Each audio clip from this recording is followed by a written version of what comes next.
family of Michigan resident Paul Whelan says he was visiting Moscow for a wedding. His twin brother says he'd been to the country many times for work and personal business. He has a law enforcement background. He was a former U.S. Marine who served a number of tours in Iraq.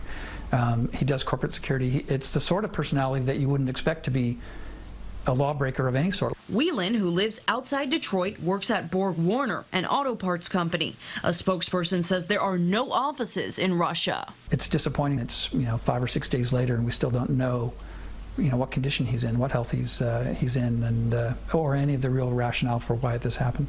Russia's intelligence service agency announced Whelan's arrest Monday, claiming he was on a spy mission, a crime that carries up to a 20-year sentence.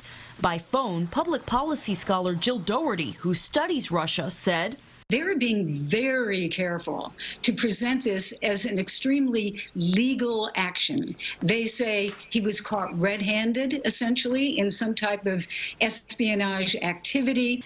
Things were already rocky when President Trump canceled a meeting with Putin at the G20 in Argentina last month. And the Kremlin claimed that Russian Maria Butina was tortured by the Americans to plead guilty to infiltrating American political groups. Butina agreed to cooperate with prosecutors investigating Russian meddling in the 2016 election. Whatever happens to Paul isn't going to end when he comes home, and he will come home at some point.